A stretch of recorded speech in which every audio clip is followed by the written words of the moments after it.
Hello, and welcome to my art update podcast thingy. This is update number 63, Authenticity. This podcast is designed to keep people who know me, Andrew Woolner, up to date about what is going on for me artistically, and inevitably some life updates are going to get rolled into that because sometimes these things need context. So if you know me, welcome to stick around and listen to this. You don't need to feel obliged to do so. This is after all just for people who are interested. I'm not going to try to do a hard sell on you. If you don't know me, you're also perfectly welcome to listen, but things might not make sense if you don't have the context that is the entire rest of my life that I assume people who know me have a bit more in-depth knowledge of. If you're just joining now, this is your first update. You might want to check updates numbers 1, 2, and 52. Those will bring you up to date on what I've been doing with my life over the last 20 some odd years. I'd stick with those and advise against, binging the whole series because it is not designed for that. And that could be bad. That could be bad for your brain. So anyway, this update, wow, coming out really late. Sorry, I'm recording this on Monday. I had a last-minute errand to run on Thursday morning for the Teachers Union, which is when I'd originally planned to record this. And then Friday was Nerd Night, so the rest of my time was on Friday, and Thursday afternoon when I finally got home was prepping for that. And I just couldn't get the prep done fast enough to fit a recording in before the weekend when I have no time to record because there's people around. And I know I'm talking to an audience, but some of this feels personal. I don't really necessarily want my family members listening to me opening my heart to perfect strangers, potentially. I mean, most of you aren't strangers, but yeah, anyway. Okay, let's just jump into the updates then. Stick around at the end if you want to hear me talk about what I think is one of my sort of core values. If that's not interesting, you can duck out after the updates, but that's what I'm going to do afterwards. Okay, so updates. YTG, still working on the summer show. We're all supposed to be finding doors. I haven't done it yet. I think Marie's the only person who's done it. We're considering the doors that are going into the central hub of the set, and we're going to build the show around that. Actually, after I record this morning, I am taking off to head down to the theater, even though it's pouring rain outside, because Marie and I need to take some measurements and figure out what... if we can use any of the existing pieces that are in the space, or if we're going to have to build the set for the summer wholesale. So yeah, that's happening today. Nerd Night, I mentioned that earlier. We had a very successful Nerd Night this past Friday. The topics were volcanoes and badgers. It's still really sad, though, to me that we haven't been able to get the event back to pre-pandemic levels. But thank you to any of you who either went or tuned in. It was great. We had our volunteer levels were closer to what they probably should be, and I was able to sort of focus on the stuff that I do. So that was great. Not back to where it was before, where I could mostly focus on the photography during the event, but we will get there. Speaking of photography updates. I don't really have any major updates here. I lost my vintage lens, though. So I have this little... very flat, Industar 69, which is a 28 millimeter lens. It's actually, it's from an old Soviet camera that used to go on it fit on a half frame camera. And I love this thing. I carry it everywhere. I don't use it on every shoot, but it's so small that I carry it just in case. I'm not sure how I lost it. I'm usually actually really, really careful with lenses. This is the first time I've lost a piece of camera equipment, but it is small. It's my smallest lens. I'm actually more shocked that the gallery didn't find it. So maybe it dropped out of my pocket or something. Yeah. So I'm kind of bummed about that. I've actually already though taken money that I don't have and ordered a new one. They're about $100. They had to be shipped from Ukraine. So, I probably won't see that till May or June. But I ordered another one because it is actually a really key part of my photographer identity is this little lens that I like to slap on my smallest camera. And when it's on I can actually fit my smallest camera in my pocket, which makes it more I've got big pockets, which makes it more portable. Means I can bring it with me sometimes when I normally wouldn't bring a camera with a big.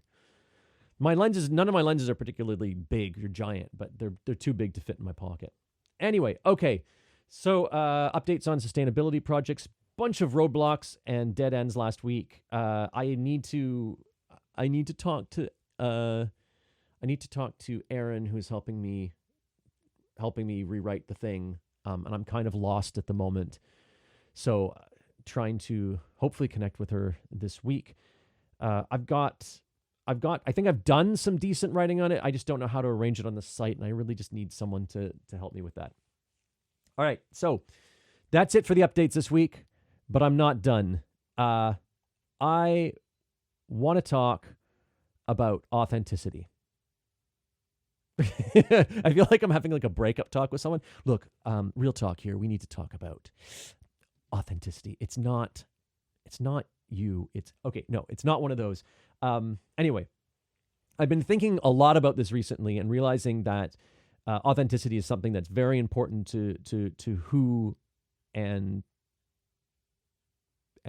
sort of to who I am and how I think about my work, my art. So I would have called this, if you'd asked me like even a year ago, I think I would have called this value honesty. But it's different because, like, how is honesty compatible with the fact that as artists, in some ways, we're telling lies, hopefully in order to reveal truth, but sometimes for fun.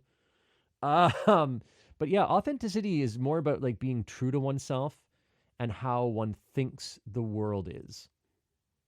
So you can be authentic and dishonest because the authentic you cares about other people's feelings, right? So you can be kind and you can cover up maybe your actual thoughts or your not your actual thoughts, but your actual opinions on something temporarily, or soften them in some way because you care about other people's feelings, and that's an authentic thing, right? I feel like if honesty was a core value, then I would be less kind sometimes. I don't know. Yeah, I think someone who is truly honest might be compelled to say hurtful things, to say no when actually the right thing to say to be true to oneself and one's relationships, which are part of that, the right thing then maybe is to say yes, right? Sometimes when people ask me to help them with projects, I want to say no in some ways. Like the honest thing would be like, do you want to help me with the honest thing to say would be no, I don't. I got like so much going on, but I'm compelled to say yes because part of how I view myself is, someone who's helpful to other people and helps them get their project done, not out of some kind of quid pro quo, but out of just, valuing other people's stuff, other people's ambitions, other people's, projects. Right. So yeah. So that's one side of it. I also used to think this value was maybe realism or cynicism. And I think this damaged my reputation when I was younger because I felt this need to be always critical. Right. Yeah.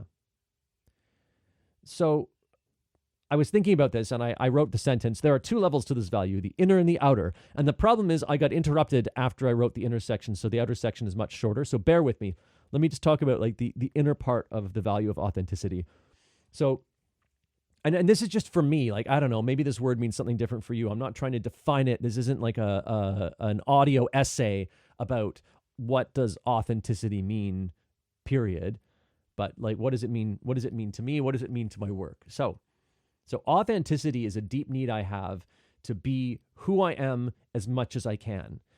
So when I was younger, I didn't know who I was as well as I do now. I mean, who cares? Like, right? Like that's everybody. But I didn't know who I was as well. And so it was easier for me to do things to hold down, like to hold down office jobs, right? And then just do art in the evenings, or and all that goes with holding down the office job, like behaving in an office, and yeah, and living the life that sort of the outer life that goes with that, which is at odds with my inner life.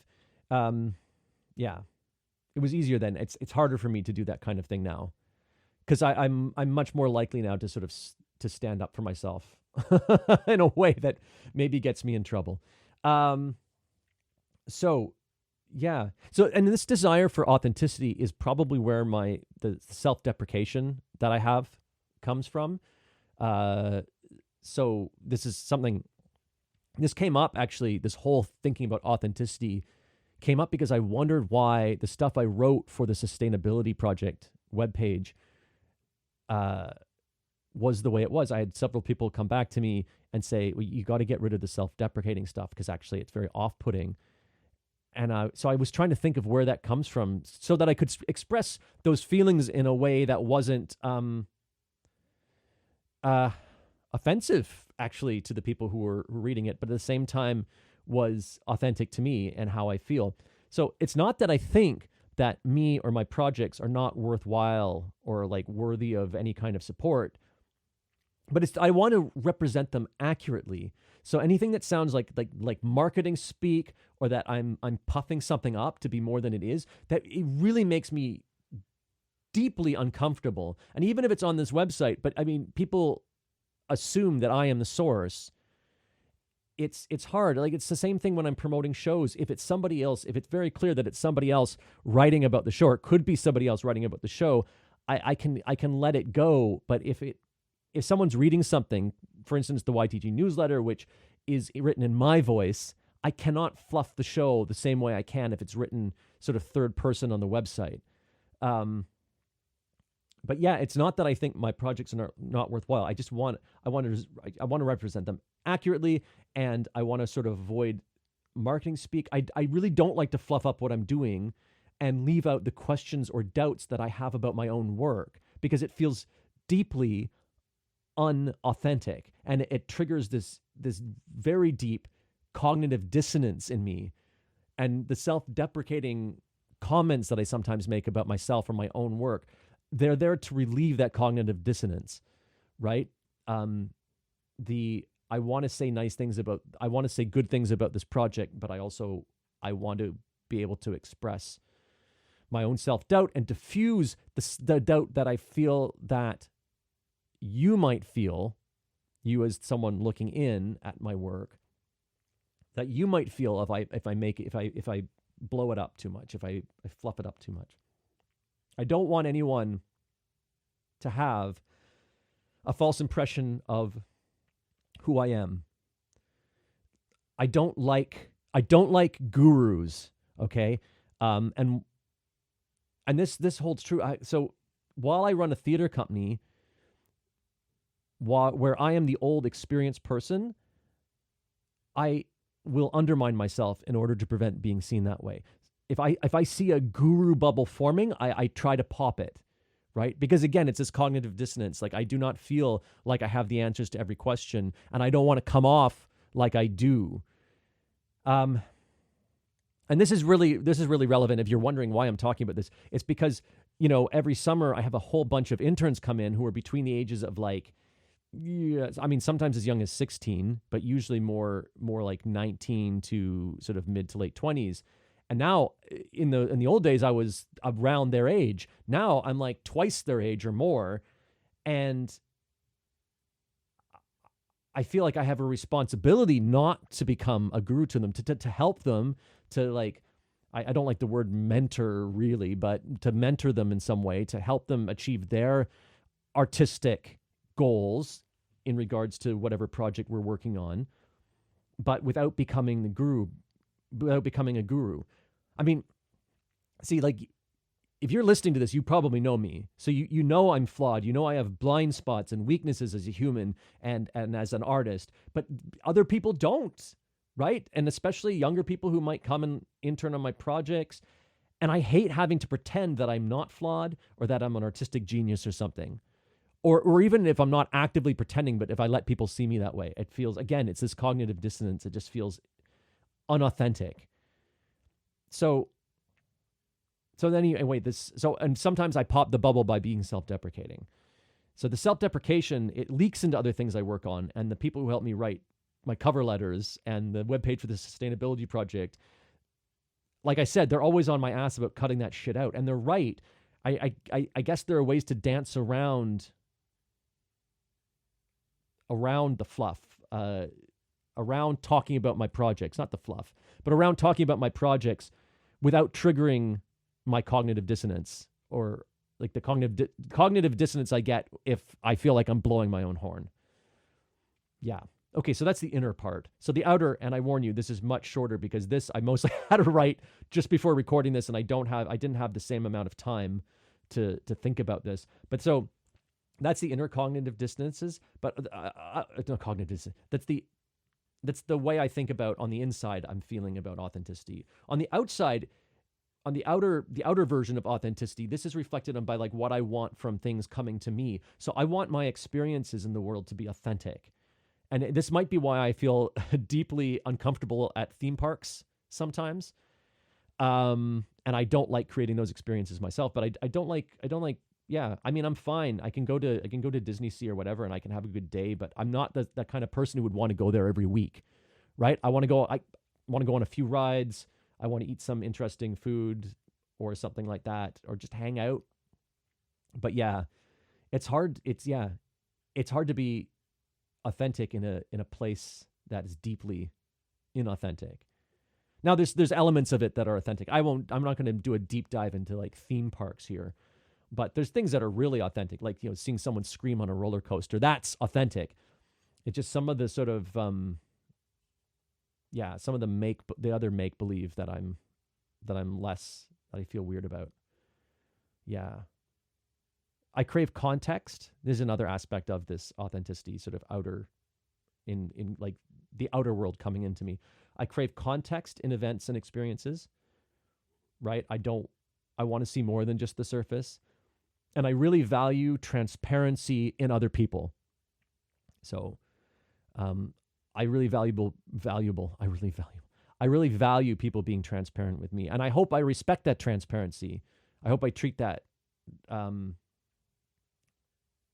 I hope I respect that transparency in people. When they are good enough to open up to me, I hope I respect that, and I don't disrespect the things that they're telling me, especially if it makes them vulnerable. Anyway, so there's probably more to that, but like I said, this outer part is way less developed. Whatever. Why am I telling you this? Well, like I said before, since I'm working on the sustainability project, which is essentially a request to people to support what I do, I feel like I really need to think about who I am and what my work means so that I can describe it. Yeah. I hope that was interesting or insightful in some way. I would have liked to have taken a bit more time on it, but I really needed to get this update out the door. And I feel like I haven't talked about anything substantial in a while. I've just been throwing these updates out. So I really wanted to do this week, well, last week now. But yeah, let me know if this kind of thing is interesting to hear me mull over, or if I should keep this kind of thing between me and a journal or something. That's it for this time. You'll have an update in a few days. That's it. Andrew out.